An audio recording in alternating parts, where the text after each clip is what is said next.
Delhi police और किसानों के बीच हुई झड़प के बाद एक किसान की मौत के बाद यहाँ पर किसान रामचंद्र अग्रवाल चौक पर धरना प्रदर्शन करने बैठ गए हैं। आप देख सकते हैं काफ़ी संख्या में यहाँ पे काफ़ी हुजूम सारे जितने भी किसान थे वो यहाँ पर बैठ चुके हैं, विरोध प्रदर्शन कर रहे हैं सरकार के खिलाफ।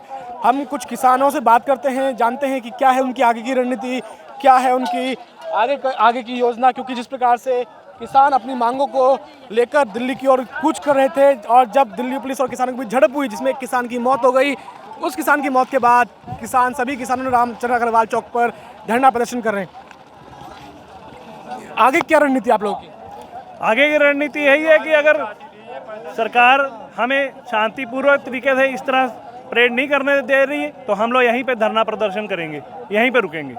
यहीं से कहीं नहीं जाने वाले भाई। अब हमारा एक किसान शहीद हो गया है। इन्होंने आंसू गैस के गोले डायरेक्ट छोड़े हैं और वो दिमाग पे लगा जिसके कारण ट्रैक्टर पलट गया और वो शहीद हो गया। जो किसान जिनकी मौत हुई है, क्या है उनकी पूरी जानकारी? शहीद हुई है, उनकी क्या है पूरी जानकारी, क्या है, कहाँ के रहने वाले थे? अभी वो जानकारी लग नहीं पाई है, उसकी आईडी वगैरह से उसकी जानकारी लगाई जा रही है कि वो कहाँ का है। उत्तराखंड से जो शहीद हुआ है किसान वो उत्तराखंड से है। उत्तराखंड से है। तो अब क्या आपको लगता है कि जिस प्रकार दिल्ली पुलिस और किसानों के बीच झड़प हुई है इससे क्या केंद्र सरकार पर कोई प्रभाव पड़ेगा? बिल्कुल पड़ेगा। इसका नतीजा केंद्र को भुगतना पड़ेगा। झड़प क्या की हुई है?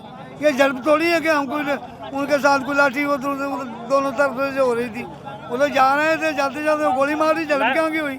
मैं आपके माध्यम से जो यहाँ पे किसान नेता थे जिनकी आप वाइट लेते थे, आप घंटों उनके पास बैठते थे, उनको पूछना चाहता हूँ कि वो इस परेड में शामिल क्यों नहीं हुए और साथ में क्यों नहीं आए। यहाँ पे आप मुझे एक भी किसान नेता दिखा दीजिए जो यहाँ पे मौजूद हो, क्यों नहीं आए।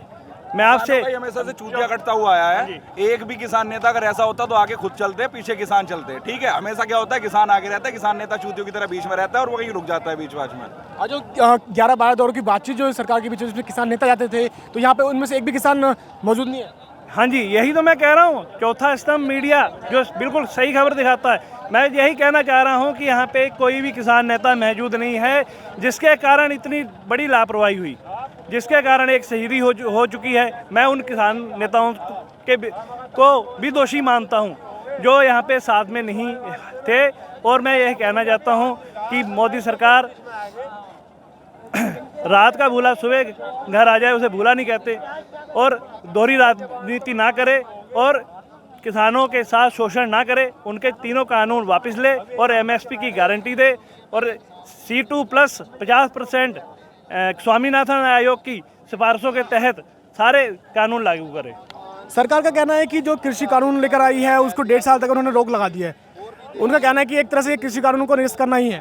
1.5 साल में हमारी पूर्ति तो नहीं होती। मैं तो शायद जिंदगी के नाम की पूर्ति हो 1.5 साल में तो फिर वो हो जाएगा। इब्जन की फुर्सत नहीं है मैं तो रहने की। और जी वोट चाहना है जब ये कुछ समझ करते फिर गुरु घर घर पंडम छोड़ते।